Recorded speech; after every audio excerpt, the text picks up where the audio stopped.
Hello. അപ്പോൾ ഇന്ന് ഞാൻ ഉണ്ടാക്കാൻ പോകുന്നത് ഒരു അടിപൊളി മീൻ കറിയാണ്. ഒരു മീൻ തക്കാളി ഇട്ട് പറ്റിച്ചതാണ്. അപ്പോൾ അതിന് വേണ്ടിയിട്ട് ഞാനിതാ ഇവിടെ ചെറിയ ടൈപ്പ് മാന്തൽ എടുത്തിട്ടുണ്ട്. മാന്തൽ നന്നായിട്ട് ക്ലീൻ ചെയ്ത് ഉപ്പും മുളകും മഞ്ഞളും മാരിനേറ്റ് ചെയ്ത് വെച്ചിട്ടുള്ളതാണ്. ഈ ഒരു സ്റ്റെപ്പ് ചെയ്തില്ലെങ്കിലും കുഴപ്പമൊന്നുമില്ല. അപ്പോൾ ഇതാ ഒരു മൺചട്ടി അടുപ്പത്തിലോട്ട് വെച്ച് ചൂടാക്കി എടുത്തിട്ടുണ്ട്. ചട്ടി നന്നായിട്ട് ചൂടായി വന്നതിന് ശേഷം അതിലേക്ക് കുറച്ച് വെളിച്ചെണ്ണ ഒഴിച്ചു കൊടുക്കാം. നമ്മൾ ആവശ്യത്തിനനുസരിച്ച് വെളിച്ചെണ്ണ ഒഴിച്ചു കൊടുക്കാം. ഞാനിപ്പോൾ ഒരു 2-3 ടേബിൾ സ്പൂൺ വെളിച്ചെണ്ണ ഒഴിച്ചിട്ടുണ്ട്. അപ്പോൾ വെളിച്ചെണ്ണ നന്നായിട്ട് ചൂടായി വരുന്ന സമയത്ത് അതിലേക്ക് 1 ടീസ്പൂൺ ഉലുവയാണ് ചേർത്ത് കൊടുക്കുന്നത്.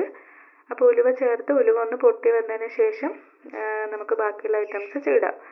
അപ്പോൾ ഉലുവ കരിഞ്ഞു പോകാതെ നോക്കണം. ഉലുവ കരിഞ്ഞു പോയി കഴിഞ്ഞാൽ കറിക്കൊരു കയ്പ്പ് ടേസ്റ്റ് ആയിരിക്കും. അപ്പോൾ അതാ ഉലുവയൊക്കെ ഇവിടെ പൊട്ടി വന്നിട്ടുണ്ട്. ഇനി ഇതിലേക്ക് കുറച്ച് കറിവേപ്പില ചേർത്ത് കൊടുക്കാം. അപ്പോൾ കറിവേപ്പില ഒന്ന് ചൂടാക്കിയതിന് ശേഷം അതിലേക്ക് ഒരു 2 നല്ല പഴുത്ത തക്കാളിയാണ് ചേർത്ത് കൊടുക്കുന്നത്. ഈ ഒരു കറിക്ക് നന്നായിട്ട് പഴുത്തിട്ടുള്ള തക്കാളി തന്നെ എടുക്കണം. അപ്പോൾ നല്ല നാടൻ തക്കാളി എടുക്കാം.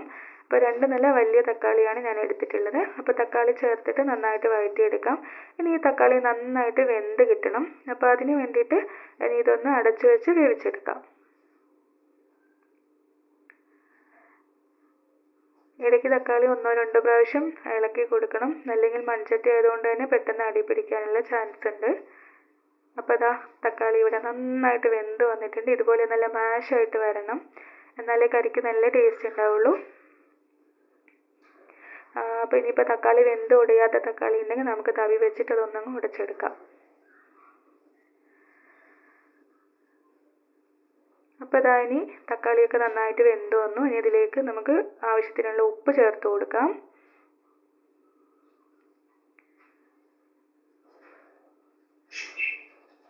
ഇനി ഇതിലേക്ക് ഒരു ടീസ്പൂൺ ഇഞ്ചി വെളുത്തുള്ളി ഒന്ന് ചതച്ചിട്ടുള്ളതാണ് ചേർത്ത് കൊടുക്കുന്നത്. അതേപോലെ തന്നെ ഒരു 2-3 പച്ചമുളക് കൂടെ ചേർത്ത് കൊടുക്കാം.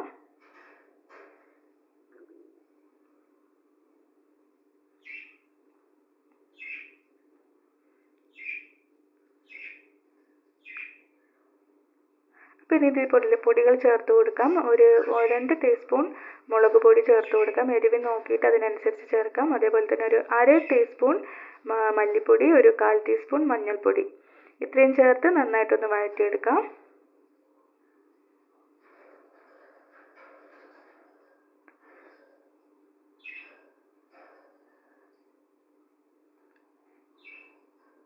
പൊടികൾ നന്നായിട്ടൊന്ന് മൂത്ത് വന്നതിന് ശേഷം ഇതിലേക്ക് ഒരു നാരങ്ങയുടെ വലിപ്പത്തിൽ ഉള്ള പുളി നന്നായിട്ട് പിഴിഞ്ഞ് വെച്ചിട്ടുള്ളത് ചേർത്ത് കൊടുക്കാം. ആ ഒരു പുളിയുടെ വെള്ളമാണ് ചേർത്ത് കൊടുക്കുന്നത്.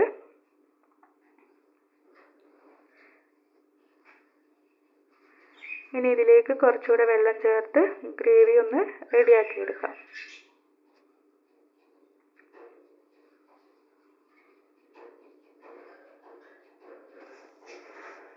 അപ്പോൾ ഇതാ ഇവിടെ ഗ്രേവി ഒന്ന് തിളച്ച് വന്നിട്ടുണ്ട്. ഇതുപോലെ ഒന്ന് തിളച്ച് വരണം. നമ്മൾക്ക് കറിയുടെ തിക്നെസ്സിനനുസരിച്ചിട്ട് വെള്ളം ചേർത്ത് കൊടുക്കാം. പക്ഷേ ഒരുപാട് ലൂസായി പോകാൻ പാടില്ല. ഇതൊരു മീഡിയം ലൂസായിട്ട് മാത്രമേ ഉണ്ടാവാൻ പാടുള്ളൂ. അത്യാവശ്യം കട്ടി വേണം. ഉപ്പൊക്കെ നോക്കിയിട്ട് ആവശ്യത്തിന് നമുക്ക് ചേർത്ത് കൊടുക്കാം.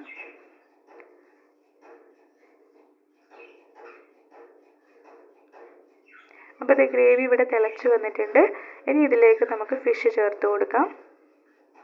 ഈ ഒരു കറി തയ്യാറാക്കാൻ വേണ്ടി ഇതേപോലെയുള്ള ചെറിയ മാന്തലാണ് നല്ല ടേസ്റ്റ് ഉണ്ടാവുക കേട്ടോ. വലിയ മാന്തലിൽ ഇത് നല്ല ടേസ്റ്റ് ഉണ്ടാവില്ല. ചെറിയ മാന്തലാകുമ്പോൾ നല്ല ടേസ്റ്റാണ്. അപ്പോൾ മീനൊക്കെ ഇട്ടതിന് ശേഷം ഒന്നങ്ങ് ഗ്രേവിയിലേക്കൊന്ന് മിക്സ് ചെയ്ത് വെച്ച് കൊടുക്കാം.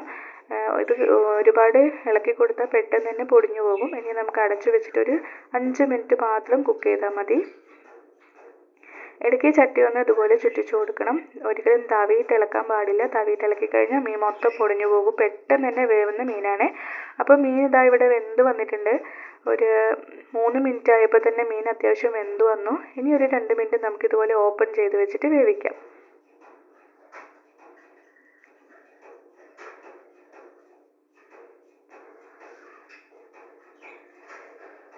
അപ്പോൾ ഇത് നല്ല അടിപൊളിയായിട്ടുള്ള നമ്മളുടെ മാന്തൽ കറി റെഡിയായി വന്നിട്ടുണ്ട്. ഇതിനി ഒരുപാട് സമയം വേവിക്കേണ്ട ആവശ്യമില്ല. ഇനി കുറച്ച് വെളിച്ചെണ്ണ നമുക്ക് പച്ച വെളിച്ചെണ്ണ ഇതിലേക്ക് ഒഴിച്ചു കൊടുക്കാം. അതുപോലെ തന്നെ കുറച്ച് കറിവേപ്പിലയും ഇട്ട് കൊടുക്കാം. അപ്പോൾ നല്ല ടേസ്റ്റുള്ള, നല്ല ചോറിനൊപ്പം കഴിക്കാൻ പറ്റുന്ന നല്ല സൂപ്പർ കറിയാണ്.